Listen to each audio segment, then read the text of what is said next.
ചിലപ്പോഴോ ഭാര്യയ്ക്ക് തോന്നി, എന്തേ ഇയാള് കല്യാണം കഴിച്ചിട്ടും എന്നെ അല്ലേ എല്ലാ നിലക്കും പരിഗണിക്കേണ്ടത്, ഇയാളെന്തേ ഇയാളുടെ ഉമ്മാനെ ഇത്ര സ്നേഹിക്കുന്നു, ഇയാളെന്തേ ഇയാളുടെ പെങ്ങളെ ഇത്ര സ്നേഹിക്കുന്നു.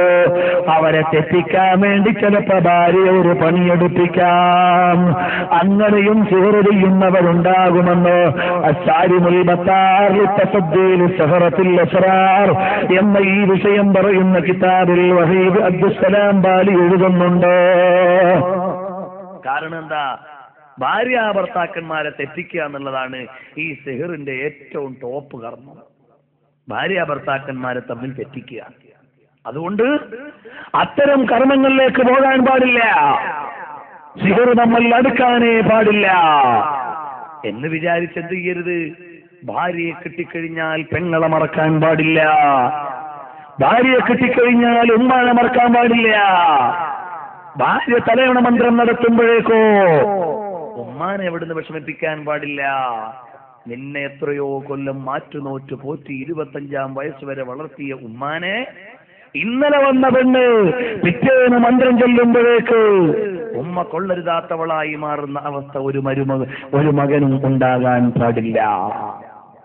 ഭാര്യയോട് പറയണം, എന്റെ ഉമ്മാനെ എനിക്കാണ് കൂടുതൽ അറിയുക, അതുകൊണ്ട് നീ എന്നോട് പറഞ്ഞു തരേണ്ടതില്ല എന്ന് പറഞ്ഞുകൊണ്ട് ആദ്യമേ ചെറുപ്പക്കാരെ നിങ്ങൾ ഉമ്മമാരോടുള്ള ബന്ധത്തിന് അവിടുന്ന് സംരക്ഷണം നൽകണം. അതുപോലെ തന്നെ അമ്മായിയമ്മമാർ ഓർമ്മിക്കേണ്ടത്, തന്റെ മകളെപ്പോലെ ഒരു പെണ്ണാണ് എന്റെ മകന്റെ ഭാര്യയായി ഇവിടെ വന്നിട്ടുള്ളത്. അവൾക്കും എന്റെ മകളെപ്പോലെയുള്ള സ്വാതന്ത്ര്യവും അതുപോലെ തന്നെ അവകാശവും കൊടുക്കണം. കാരണം എന്താണ്? അവിടുന്ന് മകളുടെ കയ്യിൽ നിന്നൊരു ഗ്ലാസ് വീണ് പൊട്ടുമ്പോ, മോളെ ഗ്ലാസ് പോയാലും വേണ്ടിയില്ല, നിന്റെ കാല് മുറിഞ്ഞില്ലല്ലോ എന്ന് പറയുന്ന ഉമ്മ മരുമകളുടെ കയ്യിൽ നിന്നൊരു ഗ്ലാസ് വീഴുമ്പോഴേക്ക് നീ ഇവിടെ മുടിപ്പിക്കാൻ വന്നവളാണെന്ന് പറയാറില്ലേ? ആ ടോണങ്ങ് മാറണം, ആ ശൈലിയങ്ങ് മാറണം. കഷ്ടകാലത്തിന് പിറ്റേന്ന് പേടിച്ചു കൊണ്ടുവരുമ്പോ രണ്ടാമത്തെ ഗ്ലാസും വീണാലോ നീ ഇടങ്കാല് വെച്ച് കയറിയപ്പോഴേ ഇവിടെ മുടിപ്പിക്കൽ തന്നെയാണ് എന്ന് നിന്റെ അടുത്ത കൊട്ടേഷൻ വരണ്ട. നിന്റെ മകളെപ്പോലെയുള്ളവളാണ് മരുമകളെന്ന് കാണണം. അതുപോലെ തന്നെയോ എന്റെ മാതാവിനെ പോലെയാണ് എന്റെ ഭർത്താവിന്റെ മാതാവെന്ന് കാണണം. പക്ഷേ ഇന്ന് വല്ലാത്ത ലോകവ്യവസ്ഥിതിയാണ്. പ്രായമുള്ളവർക്ക് സേവനം ചെയ്യാൻ മനസ്സുള്ള പെണ്ണുങ്ങൾ കുറവാണ്. അതുകൊണ്ട് കല്യാണം കഴിച്ച് 3-ാമത്തെ ദിവസം മുതൽ ഭർത്താവിനോട് പറയും, നമുക്ക് സെപ്പറേറ്റായി വീട് വേണം എന്ന് പറയുന്ന കാലം വന്നുപോയി.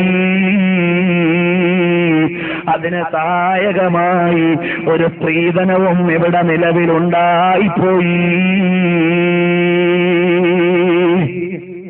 കാരണം എന്താ? അവള് പറഞ്ഞു കുറച്ചൊക്കെ കേട്ടേ പറ്റൂ. കാരണം എസ്റ്റേറ്റും കൊടുത്തിട്ടുണ്ട്, വീടും കൊടുത്തിട്ടുണ്ട്, കാറും കൊടുത്തിട്ടുണ്ട്. അതുകൊണ്ട് ഇനി വേറെ താമസിക്കണമെന്ന് പറഞ്ഞാൽ ചിലപ്പോൾ അനുസരിക്കേണ്ടി വരും. ആ അവസ്ഥയിലേക്ക് മാറിപ്പോയി. വേണ്ട മോളെ, നിന്റെ മക്കളെ പരിചരിക്കാൻ അവിടുന്ന് നല്ല ഒരു ഉമ്മ നമ്മുടെ വീട്ടിൽ ഉണ്ടാകുന്നത് നല്ലതാണെന്ന് മനസ്സിലാക്കി നീ പുതിയ ജീവിതത്തിലേക്ക് കാലുവെച്ചിട്ടേ ഉള്ളൂ.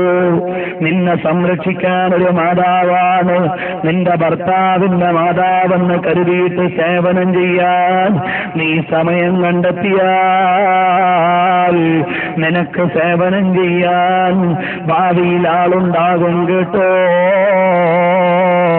ഇന്ന് പ്രായമുള്ളവരുണ്ടെങ്കിൽ അവരുടെ മൂത്രമെടുക്കാനോ അവരുടെ കാഷ്ടമെടുക്കാനോ അവരുടെ സേവനം ചെയ്യാനോ മനസ്സില്ലാത്ത കാലമാണ്.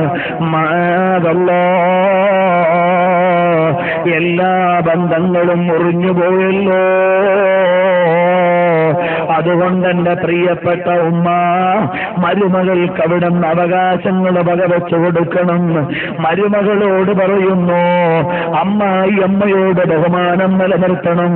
നീ മറുപടി പറയുന്ന തന്റേടിയായി മാറരുതോ, നീ ബഹുമാനമുള്ള മകളായി മാറണം.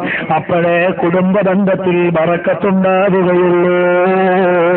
ഞാൻ ഇടയ്ക്കുകൂടി എന്ന് പറഞ്ഞെന്നേ ഉള്ളൂ, വിഷയം മാറും.